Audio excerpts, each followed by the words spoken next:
BBA, BCA, BCom Computers, 100% placement guarantee. I create Degree College, Kukatpalli, Hyderabad. నమస్తే రమ్మగారు. నమస్తే జయ. ఏదైనా ఒక మంచి కథ చెప్పండి రమ్మగారు. మంచి కథతో ఒక మంచి విషయం చెప్తాను జయ. తప్పకుండా. కబుర్ల దేవత కథ. కబుర్ల దేవతే. అయితే ఈ కబుర్ల దేవత కథ దాదాపుగా 60s లో అట్లా రాయబడిందని అనుకుంటున్నాను నేను. 60 అయితే ఎర్లీ 70s లో అనుకో. ఆ తర్వాత మళ్ళీ ఈ రైటర్ వారి పుస్తకాలు మళ్ళీ వేసినప్పుడు కబుర్ల దేవతే మొదటి కథగా, అంటే ప్రముఖంగా కబుర్ల దేవత అనే పుస్తకంగా కూడా వేశారు. అమరావతి పబ్లికేషన్స్ వాళ్ళు వేశారు.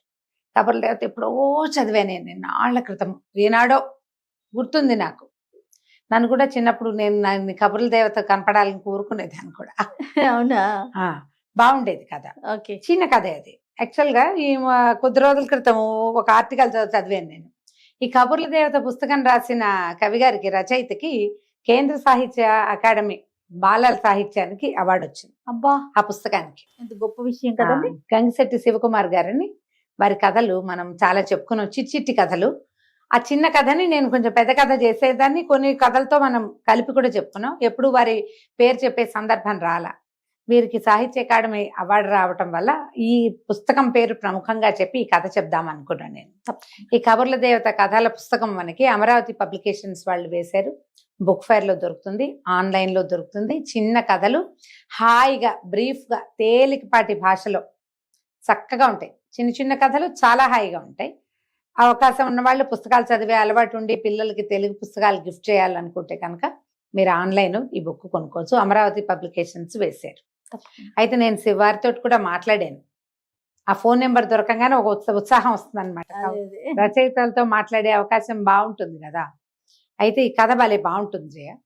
ఈ బుక్కి అవార్డు రావటం ఒక ప్రముఖమైన సంగతి. కథ అయితే మరీ ముచ్చటగా ఉంటుంది. ఓకే. పూర్వం ఒక ఊళ్ళో ఒక ఆయన ఉండేవాడు. ఈయనకి చాలా కబుర్ల పోగు. రామయ్య అనుకుందాం ఆయన పేరు. ఎంత కబుర్లో. కబుర్లు అంటే జనరల్ గా ఏం చెప్తాం మనం? ఆసెమా ఓసెమా, చిన్నప్పటివి మొన్నటివి ఎప్పటివో చెప్తాం. మాట్లాడుతూ నేను నీతో మాట్లాడాను, నువ్వేదో నీ ఆసెమా ఓసెమా చెప్పావనుకో, అయిందా?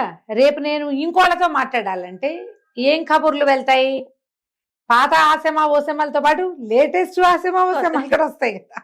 వాళ్ళు చెప్పినవి, వాళ్ళ సంగతులు ఇంకోళ్ళకి, అవతల వాళ్ళు ఏదో చెప్తారు, వీళ్ళిద్దరి సంగతులు మూడో వాళ్ళకి, మూడో వాళ్ళు ఏదో చెప్తే 1, 2, 3 4 వాడికి వెళ్తుంది. ఇలా అందరితోటి కబుర్లు చెప్పుకుంటూ ఉండేవాడు. వాళ్ళ ఆవిడ ఇంతే కబుర్ల పోగు, వీడు పని చేయడు పాట చేయడని ఆవిడ ఏదో పని పాట చేసుకుని అన్నం పెట్టేది భర్తకి. ఏదో ఒకటి ఉంటాడు అంతే ఆయన. కానీ క్రమంగా అది ఎట్లా పరిణమించింది, ఈ ఒకళ్ళ మాటలు ఇంకొకళ్ళ దగ్గర, వాళ్ళ మాటలు ఇంకోళ్ళ దగ్గర అట్లా వెళ్ళేసరికి తగాదాలు రావడం మొదలుపెట్టి, ఎప్పుడు కొట్లాట్లే, ఎప్పుడు గొడవలే. ఈ భార్య మనకి విసుగు పుట్టింది. గోల ఎవడు పడతాడు? ఏదో కాస్త పని చేసి 10 రూపాయలు పావలను తెస్తాను, అన్నం పెడతా, అంతేగాని కొట్లాటలు తీర్చడం నా వల్ల ఎక్కడ అవుతుంది? అందుకని ఆవిడ పొద్దున్నే పని చేసుకుని తన పనిలోకి వెళ్ళేటప్పుడు మొగుండ గదిలో పెట్టి తాళం వేసి వెళ్ళేది. బాగుంది. తాళం వేసి వెళ్ళిపోయేది. ఇది తోచేది కాదు, ఎవరో ఒకళ్ళతో మాట్లాడాలిగా. ఆయన ఏం చేసేవాడు, ఆ ఎదురుకున్న గదిలో కూర్చుని గోడతోటి కబుర్లు చెప్పేవాడు. ఎవరైనా చూసేవా నువ్వు? అసలు పిల్లలు ఒక్కళ్ళే ఆడుకుంటారు. అవును, గమనించావా ఎప్పుడైనా? వాడే అవతల ఆట కూడా తనే ఆడుకుంటూ ఉంటారు. తర్వాత ఒక క్యారెక్టర్, 3-4 క్యారెక్టర్లు వాళ్లే ఆడుకుంటారు. సింగిల్ కిడ్స్ ఉన్న వాళ్ళకి మాకు బాగా ఎక్స్పీరియన్స్. వాళ్లే 3 క్యారెక్టర్లు 5 క్యారెక్టర్లు వాళ్ళే, స్టూడెంట్ వాళ్ళే. నిజం రమ్మ గారు ఆడుకుంటారు అట్లా. ఇప్పుడు ఈయనకి కబుర్లు వినేందుకు ఎవరు లేరు. తన కబుర్లు గోడకి చెప్పేవాడు. ఓకే. ఆ గోడకి చెప్పగా ఒకనాడు గోడ దడేలమని పేలింది. గోడలోంచి తేవత బయటకు వచ్చింది. ఈ పుస్తకానికి ఉన్న కవర్ పేజీ మహా ఇంట్రెస్టింగ్ గా ఉంటుంది. నీకు చూపించా కదా, గోడలోంచి జేజ్ వస్తుంది, ఈయన మహావినయంగా నుంచున్నట్టుగా నమస్కారం పెడుతున్నారు, చిన్న పంచి లాంటిది ఏదో కట్టుకుని దండం పెడుతున్నాడు. ఈ వంగి ఆశ్చర్యపోయాడు. ఎవరమ్మా నువ్వు అన్నాడు. నేను కబుర్ల దేవతని, ఇన్ని రోజుల నుంచి నువ్వు చెప్పే కబుర్లన్నీ వింటున్నాను. ఓకే.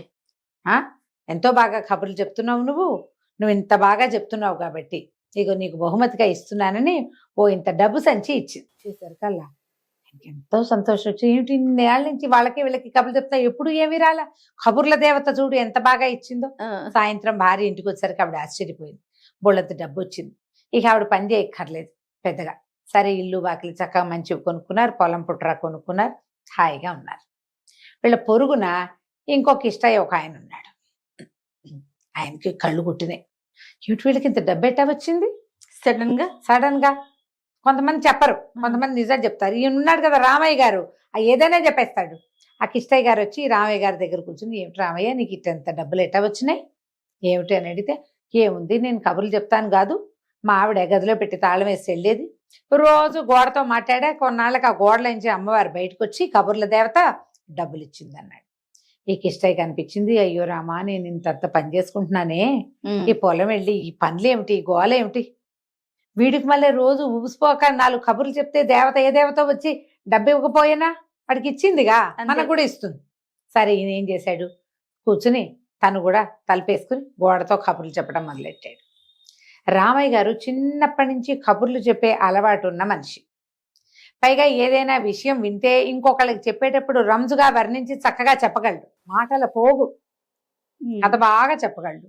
బాగా చెప్పగలిగే వాళ్ళు ఏముంది, ఒక వాక్యం ఇస్తే చాలు దానికి ఎక్కి తొక్కతిక పీకి గంట సేపు చెప్తారు. ఈ కిష్టయ్య గారు కష్టజీవి పాపం, ఏదో పొలం వెళ్ళటం పని చేసుకోవటం తప్పిస్తే కబుర్లు కాకరకాయలు రావు. ఈయన ఏం చెప్తాడు, ఏదో చెప్పాడు. 4 రోజులు 3 రోజులు అయ్యేసరికి కబుర్ల దేవత మళ్ళీ ఆవిడ గోడ పగల కొట్టుకుని వచ్చింది. తెగ తిట్టింది, నువ్వు నీ పిచ్చి మాటలు ఏమి రుచికరంగా లేవు, నీ ఒక్క కబురు కూడా డబ్బుల ఆశతోటి ఈ పని చేస్తావా, అంతే కదా, ధనం మీద ఆశతోటి నన్ను విసిగిచ్చావు నువ్వు అని గట్టిగా కేకలిస్తుంది. నోరు పడిపోయేలాగా శాపం పెడతానంది. బతులాడుకున్నాడు, మా అమ్మ మా తల్లి ఇంకెప్పుడు ఇలాంటి పొరపాటు చేయను, నన్ను వదిలిపెట్టేసేయి, నేను ఇంకెప్పుడు కబుర్లు చెప్పాను, నా పని నేను చేసుకుంటాను. వాడికి అదే వచ్చు, అందుకని వాడు అదే చేశాడు. నీకు ఇంకా వేరే పనులు వచ్చు కదా, ఆశపోతానానికే కదా నువ్వు ఈ పని చేస్తున్నావు. ఇంకోసారి పిచ్చి కబుర్లు చెప్పావంటే ఊరుకోన్నది. గోడ కాస్త మళ్ళీ అతుక్కుపోయింది. కిష్టయ్య గారు నోరు గట్టిగా మూసుకొని బయటకు వచ్చేసాడు. అందుకని కబుర్లు ఎవరు చెప్పాలో వాళ్ళే చెప్పాలి. అలానే కథలు కూడా రమ్మగారు కబుర్లు మాత్రమే కాదు, కథలు ఎవరు చెప్పారో వాళ్ళే చెప్పాలి కదా. 100% ఇదే కథ. అది చాలా ఈ కథతో పాటు ఇంకా చాలా కథలు ఉన్నాయి ఆ పుస్తకంలో. గంగిశెట్టి శివకుమార్ గారి పేరు మీరు ఆన్లైన్ గూగుల్లో సెర్చ్ చేసినా మీకు కనపడుతుంది. కబుర్ల దేవత అనే పుస్తకం కోసం టైప్ చేసినా మీకు కనిపిస్తుంది. పుస్తకం చదవండి, మీ పిల్లలకి ఆ కథలు వినిపించండి. ముఖ్యంగా శివకుమార్ గారిని అభినందించండి. తప్పకుండా ఒక మంచి రచయిత గురించి మనం తెలుసుకునే అవకాశం దొరికిందండి. నమస్తే. నమస్తే.